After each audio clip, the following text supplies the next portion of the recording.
Welcome to Story Harbinger, where every story brings a new perspective to life. Let's dive into today's tale. In a bustling town nestled between rolling hills, life hummed with the energy of daily routines. Shops opened at dawn, streets filled with the aroma of fried snacks, and the air echoed with the laughter of children returning from school.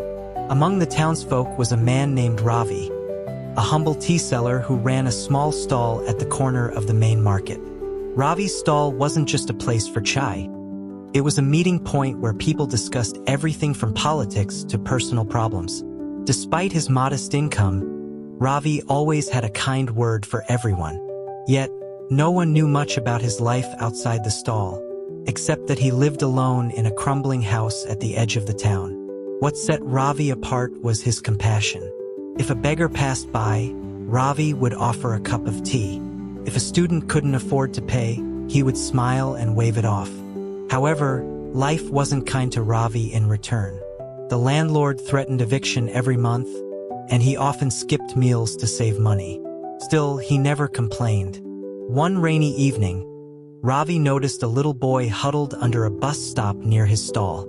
The boy, drenched and shivering, was holding a basket of unsold flowers. Ravi called out, "Hey, come here." The boy hesitated but eventually approached. "What's your name?" Ravi asked. "Arjun," the boy mumbled. Ravi handed him a cup of tea and a dry towel. "Where are your parents?" Arjun looked down. "My father left us, and my mother is sick. I sell flowers to buy her medicines." Ravi's heart ached. He handed Arjun some bread and asked, "How much do you earn in a day?" "Sometimes 50 rupees, sometimes nothing," Arjun replied. That night, Ravi couldn't sleep.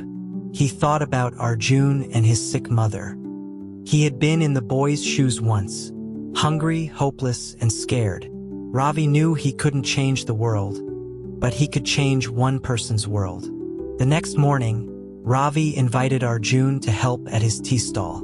"You'll earn more here than selling flowers," Ravi promised. Arjun eagerly agreed.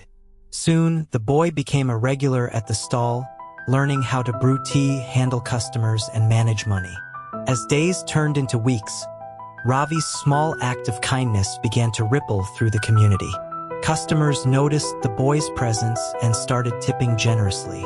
Word spread about Ravi's good deed, and more people began visiting his stall, drawn by the warmth of his heart as much as his tea. Among Ravi's regulars was Priya, a journalist who worked for a local newspaper. One day, she asked Ravi about Arjun. Moved by his story, she wrote an article titled "The Tea Seller with a Golden Heart." The article went viral, and soon, donations started pouring in for Ravi and Arjun. With the money, Ravi expanded his stall into a small cafe. He hired more staff, including other children like Arjun who needed help. The cafe became a hub for community activities, hosting free classes for underprivileged kids and organizing health camps for the poor. Arjun's life transformed. He went back to school and began dreaming of becoming a doctor to help people like his mother. Ravi, too, found a renewed sense of purpose. His act of kindness had not only changed Arjun's life, but also uplifted the entire community. Years later, Arjun stood on the stage of a packed auditorium, wearing a doctor's coat. "I owe everything to one man," he began, his voice trembling with emotion. "Ravi uncle didn't just give me a job, he gave me hope. He taught me that even the smallest acts of kindness can create ripples that change lives." In the audience, Ravi sat in the back row, tears streaming down his face. He never sought recognition or reward. For him, the smile on Arjun's face was enough. The ripple effect of Ravi's kindness had come full circle, proving that even in a world filled with challenges, one person's compassion can spark a wave of change. Thank you for watching.